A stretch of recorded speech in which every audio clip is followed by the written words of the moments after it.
Energia solar fotovoltaica. Você já ouviu falar disso? É uma forma de obter eletricidade a partir da luz solar, usando placas de materiais especiais para se criar uma corrente elétrica. E sabia que você pode instalar esse equipamento na sua casa e diminuir ou mesmo quase zerar o gasto com a sua conta de luz? Mas o custo do equipamento é alto e o Brasil ainda engatinha no setor, apesar de ser um dos países mais favorecidos do mundo para a obtenção desse tipo de energia. Para falar sobre esse panorama, trouxemos aqui no Agenda Econômica Rodrigo Sawaia, presidente executivo da Associação Brasileira de Energia Solar Fotovoltaica, a Absolar. Como vai, presidente? Um prazer estar aqui com vocês, Tupi. Obrigado pelo convite. Tá. Antes de mais nada, eu só poderia dar um retrato, assim, em poucas palavras, do que é a Absolar e em que ela atua? Claro, com prazer. A Absolar é a associação nacional que representa empresas e profissionais atuando em todos os elos da cadeia de valor da área de energia solar fotovoltaica, que diz respeito à geração de energia elétrica de forma limpa e renovável através do sol, né? Nosso maior recurso natural. E dentro da Absolar nós contamos hoje com mais de 400 associados, empresários de pequeno, médio e grande porte, que trabalham seja com a fabricação de matérias-primas, de equipamentos, instalação de sistemas, empresas que trabalham na área financeira, contábil, jurídica, várias áreas do setor. Perfeito. Presidente, a gente tem aqui, a gente pegou do site da Painel Solar um mapa mostrando o favorecimento do Brasil em relação à energia solar, né? Moro num país tropical abençoado por Deus. Então, esse mapa, ele mostra aqui, para explicar para o nosso espectador, que quanto mais vermelha a região, mais favorecida ela é para a captação da energia solar. Então, você tem um mapa do Brasil, praticamente todo ele dentro. E comparativamente à Europa, que é uma região muito mais desenvolvida na área, as regiões favorecidas são muito pequenas, né? A gente observa aqui que você tem a África e o Oriente Médio mais fortes, mas a Europa mesmo, principalmente a Alemanha, que é um dos mais desenvolvidos na Europa, você vê que ela não tem muita facilidade. Eu pergunto ao senhor, o que falta para nós, com toda essa bênção de Deus aí, para citar a música do Jorge Benjor, em que nós atrasamos? Por que nós não estamos muito mais evoluídos nisso aí? Tupi, excelente pergunta. Primeiro, realmente o Brasil ele tem um potencial solar incrível. Se a gente for comparar rapidamente com outros países que avançaram mais, se você deu o bom exemplo da Alemanha, eu poderia pegar também como exemplo o Reino Unido ou o Japão. Esses três países estão muito à frente do Brasil hoje em dia em energia solar fotovoltaica e para o mesmo sistema fotovoltaico que tiver na casa de uma pessoa, né? Se ele for igual, o mesmo sistema na Alemanha, no Japão, no Reino Unido, Inglaterra ou no Brasil, aqui no Brasil ele vai gerar o dobro de energia no ano. Então nós poderemos ser muito mais competitivos e essa energia vai ser muito mais barata aqui no Brasil do que nesses outros países. O que aconteceu foi que eles saíram na frente com as políticas públicas de governo, com ações estruturadas, medidas de Estado, justamente para incentivar o uso dessa tecnologia. E isso está faltando aqui para nós? O que falta para nós? Isso ainda está faltando para nós, Tupi. Mesmo agora, o Brasil está começando a engatinhar no uso dessa tecnologia. Ainda tem muito a ser feito, tanto no âmbito do governo federal, né, com apoio tanto do Senado como a Câmara dos Deputados, mas também junto aos estados e aos municípios. Eles podem fazer políticas e ações, programas voltados para desenvolver essa tecnologia. Uma das reivindicações de vocês é a manutenção da segurança jurídica, dos contratos hoje atualmente vigentes. Então, uma das reivindicações é que o governo compre mais a energia produzida de energia solar fotovoltaica. Está faltando isso? O governo está faltando com o seu compromisso? Vamos lá. São dois pontos importantes. O governo ele tem um planejamento, né, que ele faz a cada ano e que ele olha para 10 anos para frente para avaliar como é que ele vai desenvolver o seu setor elétrico. São os PDEs. São os PDEs, os planos de desenvolvimento decenais, que a gente chama, né? Planejamento decenal do setor elétrico. Esses planos, eles basicamente são feitos olhando os dados do setor, como é que estão avançando as fontes, quais estão ficando mais baratas, quais estão ficando mais caras e aproveitando esses avanços para fazer o planejamento futuro. No caso da energia solar fotovoltaica, a nossa fonte teve reduções de preço muito importantes nos últimos anos. E esses planejamentos ainda não incorporaram todos esses ganhos. Por conta disso, a gente acha sim que o governo precisa fazer mais e precisa incorporar a energia solar fotovoltaica para expandir essa tecnologia no Brasil com mais empenho, né, e com mais força. Sim, porque parece que o governo teria que contratar agora 1,6 giga e está contratando só 1. Os números são esses mesmos? Deixa eu explicar. O planejamento decenal hoje prevê que o governo vai contratar mais ou menos 1 gigawatt, ou seja, 1.000 megawatts, é o mesmo número, né? 1 gigawatt por ano para entregar isso em energia solar fotovoltaica para a nossa matriz. Primeiro, a nosso ver, é muito pouco perto do nosso potencial. E segundo, mais importante, quando o governo fez esse planejamento, a nossa fonte tinha um preço muito mais alto. Hoje em dia, a fonte solar fotovoltaica se tornou, Tupi, é importante que o nosso telespectador saiba disso, a fonte renovável mais barata do Brasil. Nós vamos depois chegar lá mais para frente, vamos especificar melhor esse detalhe aí. E por conta disso, a gente acha fundamental que o governo agora faça o seu planejamento pensando na economia da população e da sociedade, ou seja, contratando fonte barata. E agora a gente tem a opção da fonte solar barata, renovável e limpa para a população. Se eu puder aproveitar para complementar, eu falei que eram duas questões. Sim. Tem essa, tem uma segunda questão muito importante, que ainda também precisa ser trabalhada, né? Que não é exatamente o planejamento do governo, mas é a incorporação dessa tecnologia nos próprios prédios públicos. Aqui o governo também tem que fazer a sua lição de casa. Sim, que o percentual do governo é muito pequeno, depois também nós vamos pegar melhor essa questão aí. É muito pequeno, então... Se a gente imaginar as escolas, os hospitais, os postos de saúde, as universidades, as delegacias, todos esses edifícios consomem energia elétrica, né? E o governo paga isso com o nosso imposto, que a gente trabalha duro para conseguir arrecadar. Se o governo puder reduzir esses gastos, sobra mais dinheiro para o governo para pagar suas contas e também para investir em serviços de melhor qualidade para a população. Perfeito. Eu preparei aqui, queria mostrar para o nosso espectador um gráfico aqui que é da matriz energética brasileira, né, para ter uma ideia de quanto que está essa questão. Então a gente tem a questão da hidrelétrica, que é a grande força, né, nossa, petróleo e gás com 2,8%, algumas pessoas dividem aí, mas para efeito gráfico aqui nós resolvemos uma simplificadinha. A eólica, que está muito mais avançada, é uma energia também natural, de baixo impacto de carbono e tudo, está muito mais avançada, biomassa também. E a solar com apenas 1,2%, perdendo até mesmo para o carvão mineral, que é 1,9%. Realmente, bate aí no incentivo governamental? Primeiro... Ou precisa também de alguma coisa da iniciativa privada para isso crescer mais? Está faltando ainda? Primeiro, eu acho que teve uma questão da evolução, né? Então, as fontes eólica, biomassa, elas vêm de investimentos que o governo fez, até com programas como o Proinfa, que foi um programa de incentivo a fontes renováveis, que infelizmente não incluiu a solar. Esse é um trabalho que o governo já faz há bem mais de uma década. E no caso da energia solar, o primeiro leilão, a primeira compra que o governo fez dessa energia de forma estruturada, governo federal, foi só em 2014. Os projetos entraram em operação em 2017. 2017 faz 2 anos, né? Sim. Faz pouco tempo. Então, a solar ela ficou de fora de uma parte do planejamento. Agora o governo está abrindo os seus olhos para essa tecnologia. Sim. Felizmente, chegou a hora da solar, né? A hora é agora.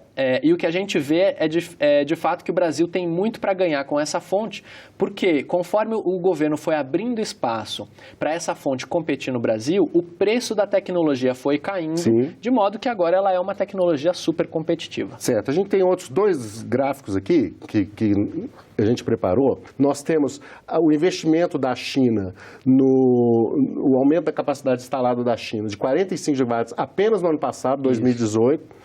A Índia com 10,8, os Estados Unidos 10,6 e o Brasil, que esse 1,2, é importante que se diga, está dobrou o ano passado a capacidade instalada dele. Então, mas o Brasil, esses são os 3 primeiros. Qual é a posição do Brasil no ranking de utilização da energia solar hoje? Só tem esse número? Tenho. Eu vou te passar 2 números diferentes. Então, aqui o que a gente está vendo é quanto cada país investiu em 2018 nessa tecnologia, né? Em gigawatts, em potência instalada. Para a gente ter uma ideia, para o nosso telespectador conseguir comparar, a matriz elétrica brasileira inteira hoje tem 165 gigawatts. E por ano, o Brasil adiciona mais ou menos 6 a 8 gigawatts.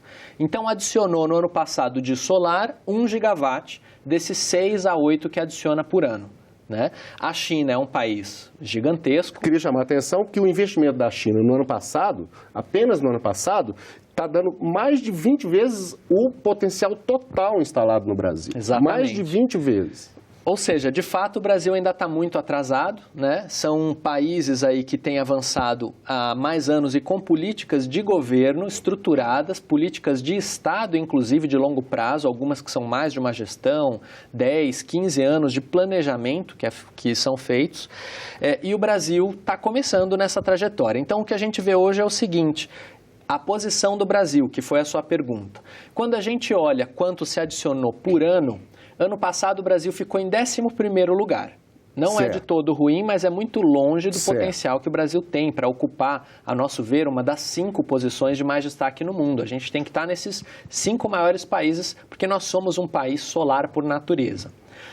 Quando a gente olha para toda a potência que já foi acumulada historicamente nos países, que é quanto os países instalaram ano após ano, e olhar isso tudo acumulado... Aí eu vou pedir permissão para chamar o nosso próximo gráfico, que trata exatamente disso. Né? Que temos a questão dos 3 primeiros aí e o Brasil. Veja que impressionante. Enquanto a China já atingiu 176 gigawatts, é mais, se o telespectador lembrar, eu falei que a matriz elétrica brasileira inteira, todas as fontes, tem 165 gigawatts. Então é mais do que um Brasil só de energia solar fotovoltaica na China, né? Sim. O Japão aí com 65 gigawatts, Estados Unidos 62 e o Brasil 2,4 gigawatts. Ainda é muito pouco. Quando a gente olha esse ranking do acumulado na história, aí o Brasil cai de 11º lá para 22º, 25º. Estamos muito atrás, né? As nossas outras fontes renováveis, elas estão sempre ali entre os 10 primeiros, sempre numa posição de destaque. Na solar a gente ainda precisa recuperar esse atraso. Sim, a questão do investimento é uma questão sempre muito complicada, né? E a gente tem aqui no Brasil os estados que estão mais à frente da capacidade instalada, que é o nosso próximo gráfico, a gente vê que o predomínio são estados do sul do país. A gente tem Minas Gerais e São Paulo, obviamente, são os carros-chefes da economia brasileira, mas você tem Minas bem à frente, né, talvez pela situação privilegiada da incidência da luz solar, mas você tem também o Rio Grande do Sul e Santa Catarina. Como que isso acontece, presidente? Por quê? É desenvolvimento econômico, é cultura, é o que faz isso? Vamos lá, eu vou explicar aqui. Aqui a gente tem 2 dados importantes. Os 4 primeiros, só para deixar claro aqui para o nosso espectador, vamos falar são só os 4 dessas primeiros. Porcentagens. Então, as porcentagens, elas dizem respeito a quanto da energia solar fotovoltaica está instalado em cada estado. Sim. Em projetos de pequeno e médio porte. Não são as usinas de grande porte que o governo federal contrata, mas esses são os números dos projetos de pequeno e médio porte. Que projetos são esses? São sistemas nos telhados das casas, das empresas, das indústrias, dos prédios públicos, como eu mencionei, né? Também estacionamentos com coberturas solares, fachadas de edifícios. Então, eles são sistemas de porte menor, tá? Que estão junto das edificações. Aqui a gente vê que, basicamente, esses sistemas eles são instalados pelo próprio consumidor, Sim. na sua casa, na sua empresa, né? Ou o governo na sua edificação pública, para reduzir a sua conta de energia elétrica, para ajudar a reduzir esses gastos e ter uma economia. Os estados que têm tarifas de energia elétrica muito elevada, e tem, além disso, uma combinação de recurso solar bom, e, além disso, um terceiro fator, que é uma legislação e uma tributação favorável, eles saem na frente. E por isso que Minas Gerais hoje, né, apesar de não ser um estado da região Nordeste, que pode ter até um pouquinho mais de sol do que Minas, né, é um estado que está liderando, porque a tarifa lá é muito elevada para o consumidor, é cara a energia elétrica para o consumidor, né? E também em Minas Gerais existe uma série de incentivos que o governo criou, né? E uma tributação favorável que o governo do estado criou, que tem ajudado esse mercado a avançar. Porque o consumidor que investe nessa tecnologia consegue ter uma economia maior, né? Então, o Rio Grande do Sul ele segue a mesma lógica, mas tem um fator cultural importante. Sim. Né? Os gaúchos eles têm o hábito de buscar ter mais liberdade, ter mais autonomia e ter mais empreendedorismo. Eles também se reúnem mais em cooperativas, em associações, se agremiam mais, né? E nesse processo, eles podem desenvolver pequenas usinas coletivas de uso comum. A cultura do cooperativismo. A cultura do cooperativismo. Esses dois estados, assim como o estado de São Paulo e Santa Catarina, também tem uma outra vantagem importante, que é parte dessa explicação, que está no acesso a crédito. São estados que têm recurso, têm dinheiro disponível para investir e também têm linhas de financiamento que ajudam o consumidor que não tem o dinheiro no bolso ou na sua empresa a buscar um crédito no mercado para poder investir no seu sistema. Tá, a gente queria pegar um pouco essa questão do consumidor, né? Um kit de 4 megawatts para instalação doméstica, ele vai ter, tinha um custo há 2 anos atrás de R$33 mil. Só me corrija se eu estiver errado. Só vou corrigir a unidade, 4 quilowatts. Quilowatts, isso, desculpa, 4 quilowatts, R$33 mil. E hoje esse custo já caiu para 22 mil, são dados da própria Absolar. Qual a perspectiva disso cair mais? Quer dizer, quando é que o consumidor... O que vale a pena? Vale a pena eu hoje instalar esse kit na minha casa? Vou trazer uma informação importantíssima. Primeiro, Tupi, energia solar fotovoltaica cabe em todos os bolsos e todos os perfis de consumidores. Mas 22 mil ainda é um preço salgado para a maioria da população. Por isso que a informação que eu vou te trazer é nova e não está no seu material. Olha que boa notícia. Nós temos trabalhado com o governo federal para ajudar a criar kits fotovoltaicos, sistemas fotovoltaicos para a população de baixa renda. Sabe quanto custa um kit desses? Que reduz para uma família de até 4 pessoas 70% o gasto de energia elétrica, menos de R$5 mil. Nossa. Esse é um kit que cabe, inclusive, numa parcela, se esse consumidor fizer um financiamento de 36 ou de 60 meses. Isso é mais barato que moto popular, é mais barato que carro popular. Então, não se pode mais dizer que energia solar fotovoltaica é tecnologia só para quem pode pagar. Agora, qualquer um pode acessar essa tecnologia. Primeira informação importante. Esse sistema que foi cotado, né, que foi mencionado, Sim, é um sistema para uma casa que consome muito mais do que a média de um consumidor brasileiro. Então, aí até um ajuste para a gente depois, com os nossos dados, dar uma aprimorada. Esse sistema, ele é um sistema que permite a uma família de classe alta ou média reduzir a sua conta em 90%, 95%. Né? Interligado à rede, né? Interligado Só poderia à rede. explicar um pouquinho para o nosso espectador como é que funciona isso? Você acaba fornecendo eletricidade também para a companhia distribuidora? O que você faz primeiro, toda a energia elétrica que você gera na hora que você está precisando dela, você consome ela sem que ela saia da sua casa. Então, isso é equivalente a plantar a sua horta no seu jardim. Está dentro de casa e como está dentro de casa, ninguém pode tributar, essa energia é sua, ela é sua, assim como a comida que você planta na sua casa, ninguém vai tributar em cima de você. Esse é o lado da liberdade que eu havia mencionado que os gaúchos gostam, né? E acho que todos os brasileiros gostam de ter essa liberdade.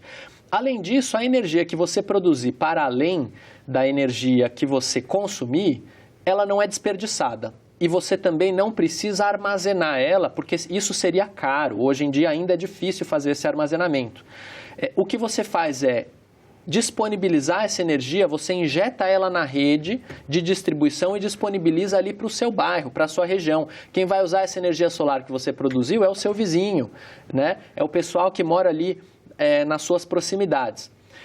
Essas pessoas, então, utilizam energia e você ganha um crédito de energia para cada unidade de energia que você injeta na rede. E isso desconta depois da conta de luz. Isso você não vai poder vender, mas você pode descontar da sua conta de luz. Em alguns países é possível a venda, como a Alemanha, por exemplo. A gente vai chegar nessa situação? Qual é a posição da Absolar com relação a isso? Olha, esse é um tema... defende a venda? Esse é um tema que, primeiro, tem muito interesse da sociedade. Então, a gente acha importante ter o debate. A venda, hoje em dia, ela teria um outro lado, né? A venda, qualquer venda, ela tem impostos, ela tem tributação. Então, a gente tem que ver o que compensa mais para o consumidor, né? Como hoje em dia isso não é permitido, a gente não consegue nem fazer essa conta. Então, a gente defende que o consumidor tenha o direito de poder ele mesmo consumir a sua energia, produzir a sua energia renovável, consumir essa energia renovável e disponibilizar ela para a rede. Se ele vai poder vender ou não, a gente tem que fazer as contas junto com o governo para entender o que precisa mudar do ponto de vista de lei, porque hoje não pode, precisaria mudar a lei. Sim. como que isso seria tributado e se faz sentido ou não para o consumidor. Certo. Queria trazer um dado aqui com relação a... A gente tem um projeto tramitando aqui no Senado, o PLS 384 de 2016, do ex-senador Agripino Maia, que permite a construção de parques eólicos e solares fotovoltaicos, é difícil de falar, em assentamentos da reforma agrária. Como o senhor vê esse projeto? Esse projeto poderia dar alguma luz aí essa reforma agrária brasileira? Esse projeto é muito interessante porque ele vai permitir com que os assentados da reforma, eles possam, por exemplo, ter uma nova oportunidade, uma nova fonte de renda, né, que venha para além da fonte de renda com a produção rural diretamente. E mais do que isso, no passado, a gente tinha a tecnologia solar fotovoltaica, ela era uma tecnologia este ou aquele. Ou Sim. você usava a terra para produzir, Sim. ou você usava aquela terra para gerar energia elétrica. Hoje em dia, ela é este mais aquele. Você pode produzir e, em cima da produção, você pode ter o seu sistema fotovoltaico, né? É um sistema feito para essa atividade rural, a gente chama de agrofotovoltaico. Muito interessante. E aí você combina as duas tecnologias. Dependendo de qual for a sua cultura, se for, por exemplo, uma hortaliça, uma alface, se for batata, dependendo da cultura, isso até aumenta a produtividade daquela cultura, porque ela vai ter uma sombra que ajuda a aliviar o calor intenso do sol brasileiro e ajuda a manter o solo mais úmido. Sim. Então, são novidades que estão vindo para o mercado e que vão permitir aí que produtores de todas as classes possam fazer uso da tecnologia. Então, a gente acha muito oportuno o debate. Eu queria chamar aqui esse quadro da evolução do preço, só para a gente colocar uma questão aqui, que a gente conseguiu abaixar muito o preço, faltam os números de 2016, mas eles não estavam disponíveis. Então, uma coisa que saiu de $103 por megawatt-hora para 33,25. Até quando isso pode baixar? Bom, eu vou explicar aqui dois dados poucas palavras, que importantes, nosso em poucas tempo aqui já palavras. Então, primeiro, não temos 2016, porque nesse ano, infelizmente, o governo não fez leilão de energia solar.